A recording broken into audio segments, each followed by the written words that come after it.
Ya estamos en contacto con Alejandro Olmos Gaona. Buenas tardes, desde aquí te habla Mario Masitelli. Alejandro. ¿Qué tal, Mario? ¿Cómo estás? Muy bien.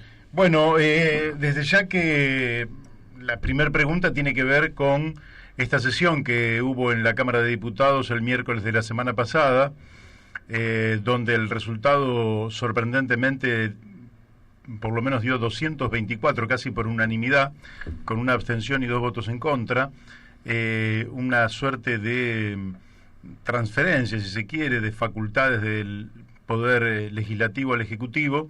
Y vos hiciste una nota sobre esa sesión y me gustaría que un poco sintetices tus comentarios al aire. Primero, la mediocridad de las exposiciones fue notable. Segundo, todos sobreactuaron hablando de que, bueno, los opositores al gobierno que iban a acompañar esta decisión del gobierno para apoyar, Carrió fue una de las más enfáticas, tenemos que apoyar para tratar de solucionar este problema. La realidad es, Mario, que esta es una ley, yo te aclaro que le acabo de mandar una carta al presidente Alberto Fernández, ¿no? Contándole una serie de cosas relacionadas con la deuda, y le hago mención precisamente que no sé si este proyecto fue simplemente para una ratificación, porque esas facultades que le pidieron al Congreso Nacional, el Congreso ya se las dio en el año 1992 a través de la ley 24.156. Claro. Esa ley, que es del 92, fue ratificada en numerosos, y la última ratificación se hizo en el presupuesto 2019.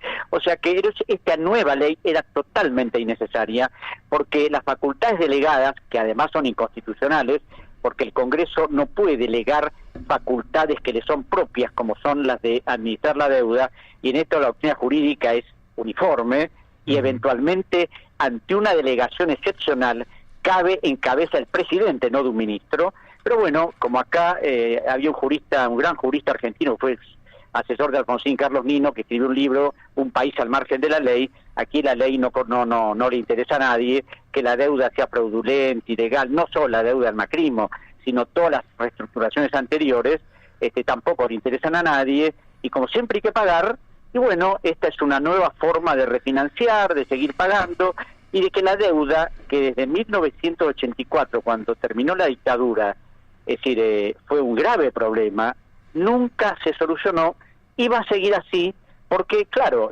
no sé si va a haber alguna quita mínima, seguramente será compensada con algunas otras cosas, y esta es la realidad que vive la Argentina desde 1984 hasta el día de hoy, sin ningún cambio.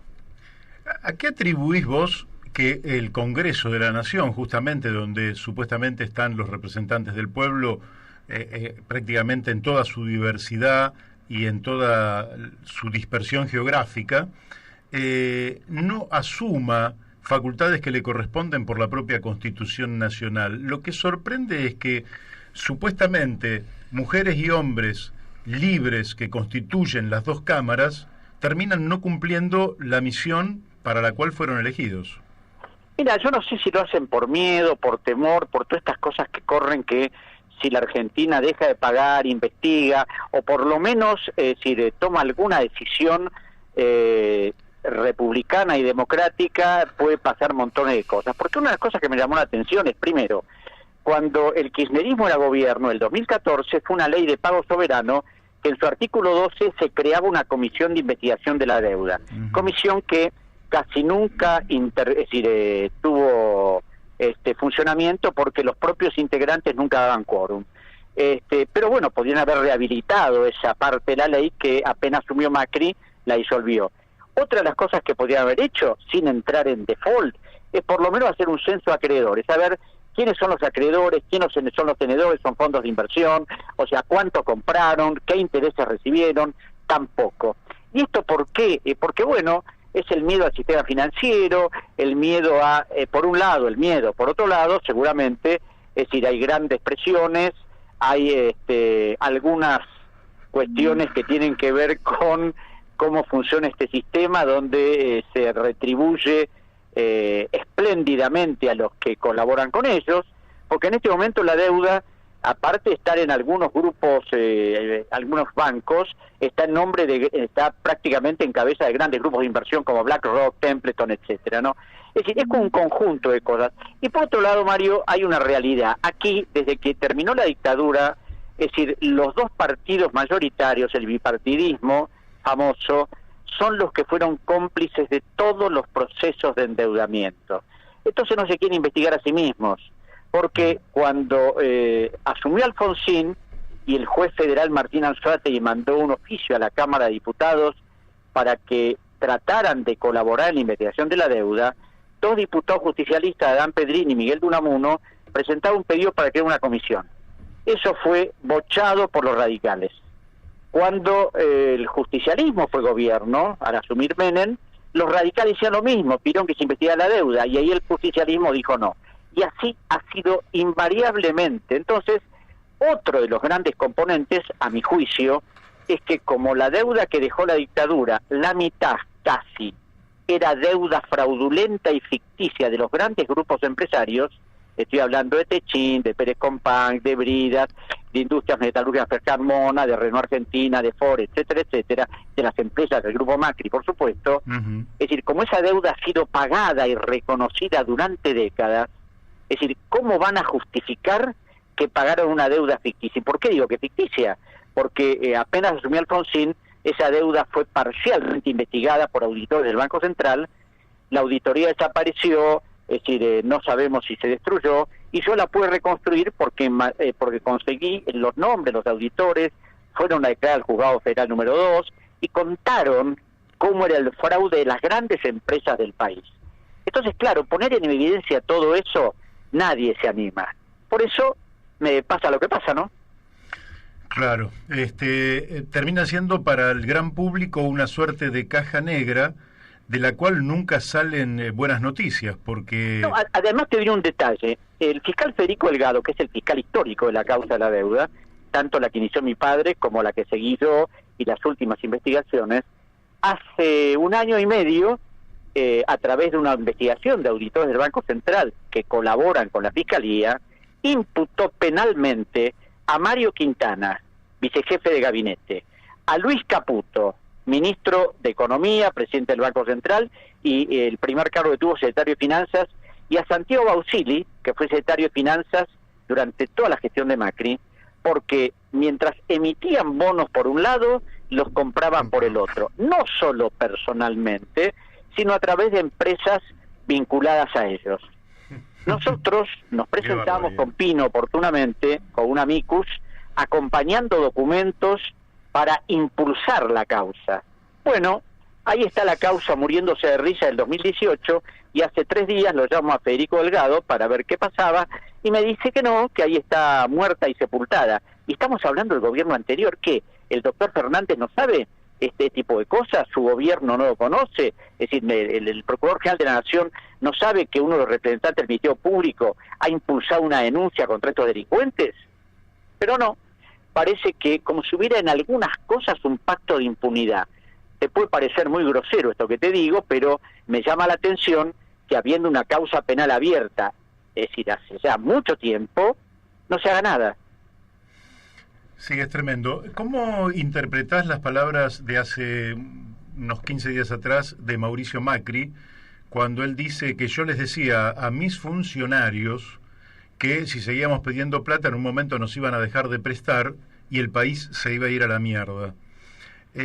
Bueno, mira, a mí a veces me torturo haciéndome escuchar a Macri, ¿no? Porque más allá de que es difícil que elabore varias frases con cierta coherencia, es decir, su precariedad es notable. No sé por qué lo dijo, para dar de alguna manera de justificar su política de endeudamiento, pero cuando vos analizás los decretos que firmó, y los empezó a firmar a partir desde que se pagó a los buitres en el 2016, te das cuenta que él tenía plena conciencia de lo que hacía. Lo que pasa, y es conveniente aclararlo, que cuando me hablan de la deuda de Macri, yo siempre les digo, señores, no es la deuda de Macri, es la deuda de la mayor parte de la dirigencia política con representación parlamentaria. ¿Y por qué?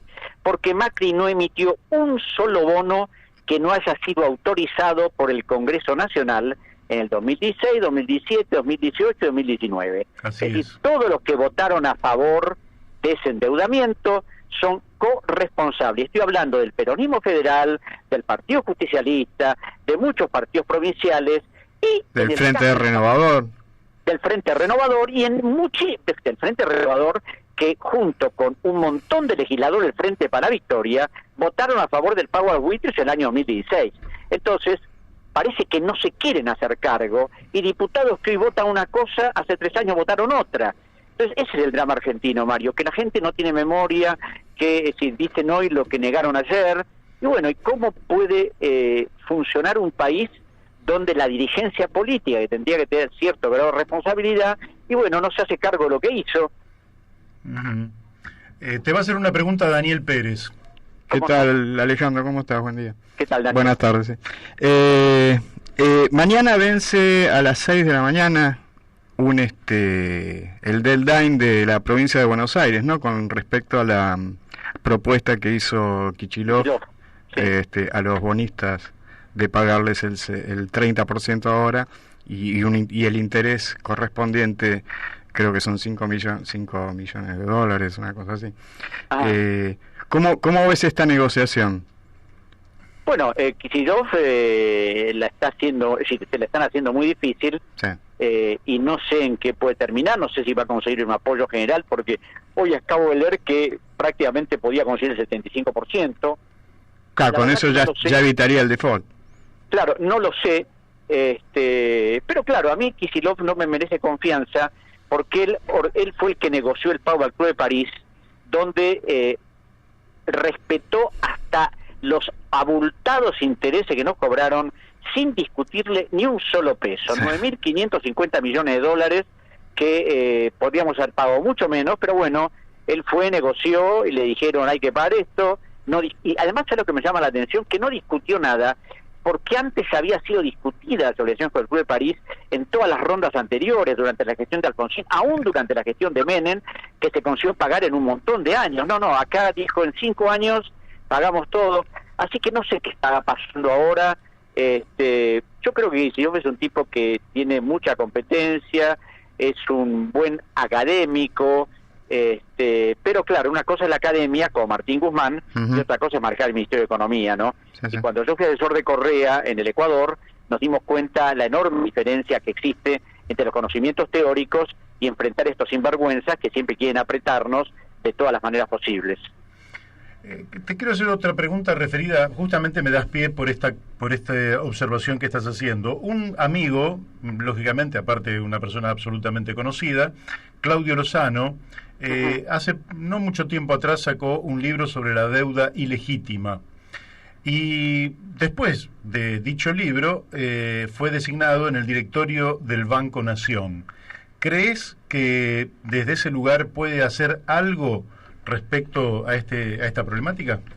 No, absolutamente, porque bueno, es decir, no sé si habrá habido algún compromiso previo con mi amigo Claudio para que tuviera ese cargo. Yo supongo que Claudio seguirá sosteniendo lo mismo que sostuvo en ese libro, que por otro lado es una compilación de cosas donde hay trabajos míos, sí, trabajos de Héctor Juliano, de un montón de gente. Es decir, no lo sé. Lo que pasa que a mí lo que me desconcierta a veces, Mario, es actitudes que no entiendo. Claudio denunció hace poco tiempo, y la denunciaron, es decir, así como Juan Grabois denunció a Christine Lagarde y a Nicolás Duchovne, Claudio denunció el acuerdo con el fondo diciendo que no se habían cumplido los reglamentos pertinentes, ¿no? Mostrando una enorme ignorancia de cómo son los acuerdos con el fondo, de que todos los acuerdos son de la misma manera, que todos los países los firman de la misma manera, que hay una ley vigente que permitió que el acuerdo no pasara por el Congreso y que de alguna manera el Congreso fue cómplice, porque el Congreso se negó a revisar la ley que autorizaba al Poder Ejecutivo a firmar acuerdos con el fondo y otros organismos sin pasar por el Congreso. ¿Y por qué digo esto? Porque desde 2009 yo le preparé proyectos para Pino en diputados y después en el Senado para modificar esa ley 24.156, para que todos los acuerdos, aún con el fondo, el BID, el Banco Mundial, pasaran por el Congreso. Bueno, el kirchnerismo no solo se negó a modificar esa ley, sino que la ratificó en el 2014 junto con un montón de leyes de la dictadura militar. Una de ellas la ley que permitía que el Poder Ejecutivo pueda vender bienes privados del Estado, ley que firmó Martínez de Oz, Rodríguez Varela y el ex dictador Videla. Entonces, cuando pasan estas cosas, y hay personas como Claudio, al que le advertí que esa denuncia era absolutamente irrelevante, que le advertí que además el fondo no puede ser denunciado en ninguna instancia judicial en ningún país del mundo porque tiene inmunidades totales y absolutas, que tiene inmunidad sus documentos, sus operadores, sus directores, sus funcionarios, que es increíble que tenga más inmunidades que un país soberano y que ningún país miembro del fondo haya querido discutir o cambiar ese sistema. Y entonces nada puede que hacer y estamos como una encerrona donde se negocia cualquier cosa y no tenés posibilidades de cuestionarla. Claro. Sí, yo recuerdo que Claudio también fue miembro de la comisión investigadora, ¿no? Y tampoco logró nada. Yo iba con Claudio a las sesiones y bueno, nos mirábamos, él trataba de hacer lo que podía, pero claro, era él solo, no los demás. Sí, sí. No querían que se hiciera ningún tipo de movimiento raro. Alejandro, hay, como vos bien decís, esto viene desde hace mucho tiempo, muchos años, y recuerdo que mucha gente decía, bueno, hay que bajar la cabeza y pagar porque la Argentina está débil, porque los países poderosos nos imponen sus condiciones. El problema es que da la impresión de que la Argentina llega a situaciones de ser un pagador serial. Sin embargo, la deuda no hace otra cosa que desarrollarse, que crecer y transformarse en una suerte de deuda eterna. ¿Vos creés que puede haber un consenso político para poder terminar con este flagelo o creés que las futuras generaciones también van a tener que soportar este flagelo, dado que Macri incluso comprometió deuda hasta el 2117, aunque sea pequeña, es una deuda a 100 años, lo cual realmente es una situación oprobiosa para el país? Sí, se lo pasa. Yo, es decir, la dificultad es que no creo porque, bueno, las fuerzas mayoritarias en la Argentina siempre han votado favorablemente esas cosas.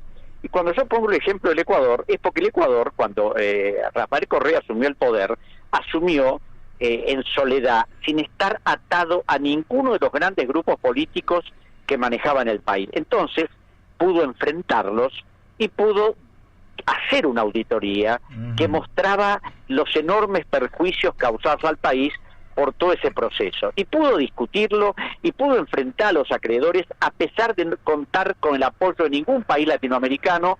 Porque cuando terminamos la auditoría, y yo lo acompañé a Correa a verlo a Chávez, lo vimos a Evo Morales, a funcionarios del gobierno cubano, a Marco Aurelio García, bueno, recorrimos todo el espinel para ver si había apoyo a una actitud firme del Ecuador. Como vimos que no había ningún apoyo, Correa negoció como pudo y consiguió una baja de más del 70% de las obligaciones.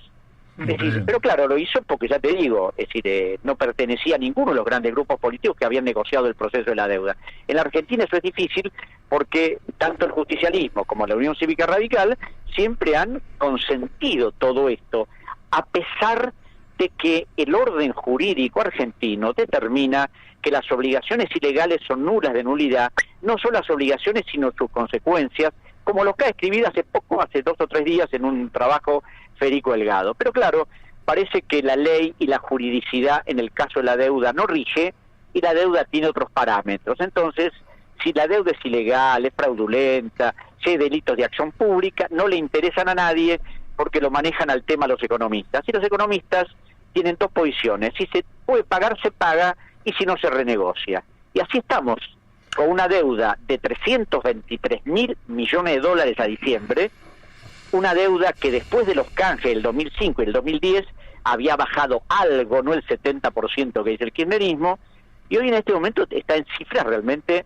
más allá del Banco Central quebrado, y bueno, y de un montón de otras cosas que son complicadas, ¿no?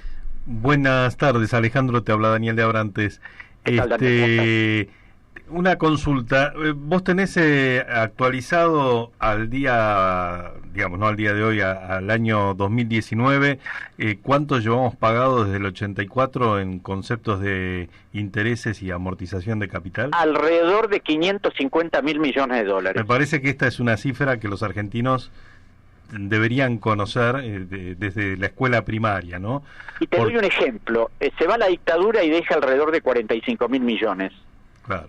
Cuando viene Alfonsín, la deuda crece no demasiado porque no se tomaron muchos préstamos, pero claro, como no se pagaba, hubo una gran acumulación de intereses. Cuando Menem en el 92 reestructura la deuda a través del Plan Brady, se reestructuran 32.000 millones de dólares sobre 62 que había, y Cavallo en ese momento declara: la deuda en el año 2000 va a ser un lejano recuerdo. Ese lejano recuerdo se convirtió en el año 2000 en 145.000 millones, después de haber pagado durante la década del 90 una enorme cantidad de dinero, con la venta es decir, el remate de todas las empresas públicas, y después siguió creciendo hasta el día de hoy, que son 323, después de haber... Cristina Kirchner en el Congreso, por ejemplo, dijo, desde el 2003 al 2013 pagamos 190.000 millones. Claro. ¿Cómo es posible que ella se fue en el 2015 y dejó una deuda de 240.665 millones de dólares? Y hoy estamos en 323. Quiere decir que entre las políticas extractivistas y el sistema financiero, que se asienta fundamentalmente en el mecanismo de la deuda, que son los dos grandes pilares sobre los que está montado la economía argentina, la Argentina no tiene salida, ¿no? No tiene salida porque no toman otra actitud. John Kenneth Galbraith, en La Sociedad Opulenta, habla de que lamentablemente los economistas siempre tienen visiones convencionales, no se atreven, tienen miedo, hacen lo mismo de siempre, y por supuesto las consecuencias son siempre las mismas, ¿no? Claro. Y aquí, ¿qué es lo que se va a hacer? Es decir, el jefe o el mentor intelectual de Martín Guzmán, que es Stiglitz, dijo que no tenemos que entrar en default, que hay que arreglar, que hay que negociar, y por eso la Argentina entra en default, pero siempre termina pagando. La Argentina es un pagador serial, como decías vos o Mario Maxitiera hace un rato. Entonces, como somos pagadores seriales, que dejemos de pagar y no pasa nada porque en algún momento vamos a pagar, y vamos a pagar con creces, con intereses y con sometimientos y con claudicaciones. Una de las cosas que debo ser el único que la dice, es cómo es posible que los abogados norteamericanos que nos asesoran y que fueron contratados por Carlos Menem en 1989 hayan seguido invariablemente hasta el día de hoy. Recontratados por Duhalde, recontratados por Kirchner en el 2003, vueltos a contratar por Macri en el 2015 apenas asumió, y que ahora siguen siendo nuestros abogados que nos han defraudado, abogados que han sido siempre históricos abogados de nuestros acreedores. Es decir, ¿cómo es posible que vos tengas como abogados a los que están enfrente tuyo? Sí. Pero bueno, parece que la Argentina, en estos delirios que vivimos, se puede dar el lujo de estas cosas, ¿no? Ya una de las últimas, y agradeciéndote la amabilidad que has tenido de dedicarnos todo este espacio. ¿Vos podés decir que alguna parte de la deuda se ha invertido adecuadamente? Por ejemplo, en fábricas, en infraestructura, en puertos, o que la inmensa mayoría ha sido parte de una especulación financiera parasitaria. Mira, cuando los peritos de la causa investigaron la deuda de la dictadura, y fueron 3 peritos del Cuerpo de Peritos Contadores de la Justicia Nacional y 3 eminentes profesores de finanzas públicas. Uno de ellos, William Leslie Chapman, fue propuesto nada menos que por la Academia Nacional de Ciencias Económicas, presidida en ese momento por Guillermo Walter Klein padre. Esos peritos concluyeron que la deuda de la dictadura no tenía justificación económica, ni financiera, ni administrativa. Todas las pruebas que aportamos después, no solo mi padre, sino yo, en la justicia federal, declaraciones de funcionarios, son demostrativas que toda la deuda que siguió fue refinanciación permanente de esa deuda. Y puede haber algunas operaciones de créditos del Banco Interamericano de Desarrollo, del Banco Mundial, para algunas cuestiones específicas. Pero excepto eso, ha sido deuda nueva para pagar deuda vieja, invariablemente. Y muy simple, la reestructuración que hizo Kirchner en 2005 es categórica, y en 2010 también. Es decir, cambiamos unos títulos por otros que venían de arrastre anterior. Y cuando se pagó los buitres en 2016, era deuda también vieja. Y toda la deuda de Macri fue para pagar deuda anterior y para cubrir el déficit fiscal producido por la deuda. Es decir, es como una especie de elemento que se retroalimenta a sí mismo, y por supuesto nadie ha querido de alguna manera ponerle fin, por eso estamos como estamos, ¿no? Última pregunta de mi parte, Alejandro.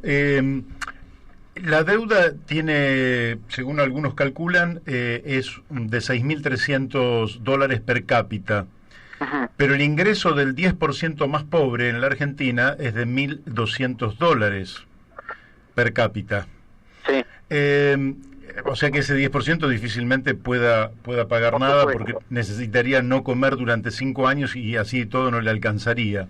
Exacto. ¿Sentís que Vaca Muerta, la cordillera, la renta agrícola, la renta que en general se produce en la Argentina, y sobre todo el extractivismo, tanto sea de hidrocarburos como de minerales, va a ser la fuente a partir de la cual se intente pagar esa deuda? O... Bueno, yo creo que sí que va a ser la fuente. Lo que pasa es que el extractivismo muestra ganancias rápidas en determinado momento, pero no muestra después lo que son los pasivos ocultos, los pasivos ambientales. Yo tuve una reunión con todo el directorio de YPF y con la gerencia, junto con un gran amigo especialista en hidrocarburos, Félix Herrero, en el año 2014, donde nos contaron que era toda una maravilla lo que hacían, que los insumos que utilizaban para perforación a través del sistema de fracking era prácticamente inocuo, y eso lo vimos en el Ecuador cuando se hizo una gran investigación sobre Chevron Texaco, ¿no es cierto? Claro. Es decir, en determinado momento eso puede generar divisas, pero el tema es el costo ambiental que después de muchos años genera, que cuadruplica quizás esa ganancia efímera que tuvimos en determinado momento. Entonces, es decir, y hablemos lo que ha significado, es decir, la lumbrera en Catamarca, las contaminaciones de Hachal y todo lo que conocemos día a día. Y por otro lado, don Mario, cuando se firmó el convenio con Vaca Muerta, que se firmó después de que Cristina emitió un decreto, el 929, en el mes de junio del 2013, ese contrato que está oculto y que gracias a un senador amigo, Rubén Giustiniani, se consiguió conocer después de un litigio que duró 2 años y que la Corte finalmente hizo lugar a eso. Cuando vimos el contrato, ese contrato que mostraba que no había sido firmado por YPF ni por Chevron, sino por una offshore de YPF con una offshore de Chevron, y había en el medio 8 offshore. ¿Para qué? Para tratar de que Chevron no tuviera problemas, que pudiera estar eximida de un montón de tributos, para que hiciera un montón de negocios sin que la tocara la legislación argentina, porque el contrato estaba sometido a la legislación francesa y a la Corte y a los tribunales de los Estados Unidos. Entonces, cuando vos ves que hay una continuidad estructural, porque el Chevron fue firmado en 2013. El contrato con Dow Chemical por la segunda reserva mundial de gas también a las pocas semanas de eso. Ese contrato fue ocultado por el kirchnerismo. A pesar del fallo de la Corte, Macri ordenó que no se mostrara hasta que al final lo tuvieron que mostrar. Y por otro lado, cuando el abogado de YPF, es decir, que llevó adelante todas esas negativas durante la gestión de Macri, nos enteramos que había sido contratado por Cristina un montón de años antes, Luis Rodolfo Bullrich, pariente de Patricia y pariente de Esteban, pues ¿cómo es posible que dos ideologías políticas supuestamente diferentes en determinados negocios hagan exactamente lo mismo y uno sea continuidad del otro? Es un sistema, ¿no? Parece que es un sistema que requiere de 2 partes. Sí, Alejandro, recuerdo que en el momento del contrato con Chevron estaba denunciado internacionalmente por el gobierno de Correa, precisamente, ya que hablabas de deuda externa, también hay un paralelo acá, y la Corte Suprema de Justicia de Argentina desestimó la demanda dentro de la firma de ese contrato, ¿no? Sí. Así que bueno, eso es lo que tenemos, lamentablemente. Es lo que hay. Esa es la realidad, ¿no? Es la realidad. Bueno, has estado absolutamente claro. Te agradezco muchísimo, Alejandro. Te deseo lo mejor para este año y seguramente te volveremos a molestar en otra oportunidad. Con mucho gusto, Mario. Les mando un abrazo a todos. Fuerte abrazo. Abrazo. Hasta luego, adiós. Bueno, hemos hablado con uno de los mayores conocedores del tema de la deuda externa. Todos saben que el padre, Alejandro Olmos, fue el que hizo la primera denuncia sobre la deuda ya por 1982. Todavía estaba la dictadura militar y él ha seguido con esta causa que en gran medida es una de las grandes causas del pueblo argentino.